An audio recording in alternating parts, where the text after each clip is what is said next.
Mutula napigia wengine Malombe, tunafanya kazi pamoja. Tumebarikiwa sana. Sana sana. Kama eneo la Ukambani, tuko na kiongozi wetu ambaye anaongoza yale mazungumzo. It will be to our advantage. The shares we are talking about now, that is even a very good thing. Because huyu ni kiongozi ambaye tunamjua anatambulika kwa kuleta watu pamoja. Hata sisi hapa nyumbani tujilete pamoja. Kwenda kwa mwenzetu Gideon Kavu.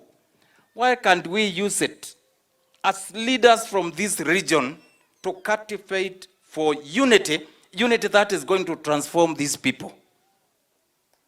I wish we can work as a team, and that is possible. We work as a team so that hawa watasaidika. Because hata tukikimbia kwa rais leo, nijifiche nikimbie, nimwache gavana, ama gavana apitie huko na watu wengine akimbie, mtasaidika aje mkiwa wawili ama watatu?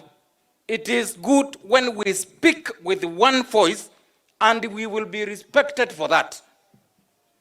And if you want to know what I mean, go to Meru. They are almost half of the forts in Ukambani. Lakini wanakaanga wanajua kufanya mahesabu ya siasa. Wakiona inaenda pande hii wanakimbia ini wote pande hiyo. And they are always at the center of the government. Number 2. Today we have national dialogue. That one, but we have since agreed. We have Kenya Kwanza government, and everybody has accepted in Kenya. Hakuna mtu akona shida na hiyo. But we want also Kenya Kwanza, mheshimiwa mwenzangu, rafiki yangu Kawaya and the team. We are not saying we tuongee kukue na nusu mkate, hapana. Tunasema tuzungumze, tujue hali ya maisha itakuja chini namna gani kwa hawa raia. Na hakuna mtu anasema anataka kuingia kwa serikali. I've sat with my governor several times because she is the link between me and the leadership of the party and Azimio in this county. Hakuna mahali nishawaisikia anasema anataka nusu mkate ama nusu anything. No. Hiyo tunasema hakuna mtu anataka.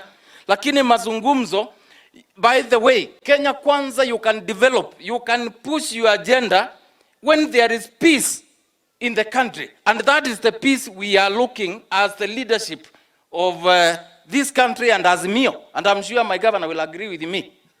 So wakati tunasema tuzungumze, mimi nikiona Waita ama mwingine amekuja amekaribia na nijue anataka nusu mkate, nitakimbia na hiyo mkataba. Gavana, hiyo sitakubali hata mimi, kwa sababu najua hata my kazi iko under threat, si ndio?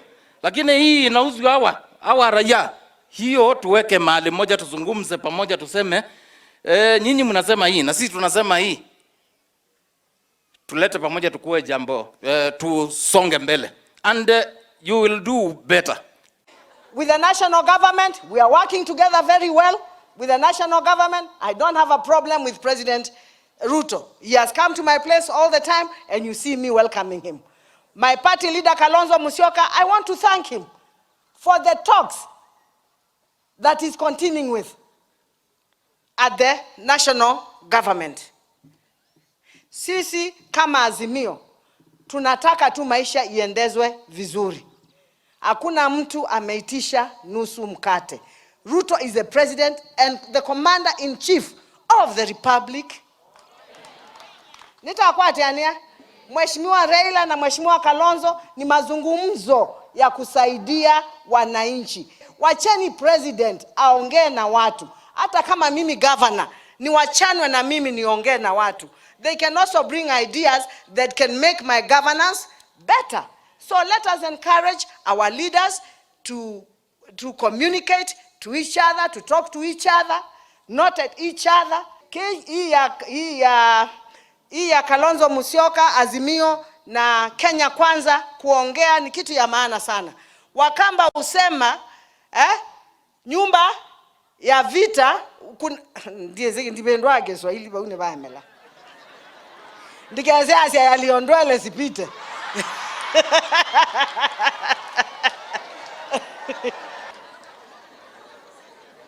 yangu nasema mazungumzo ni kitu ya maana, si ndio?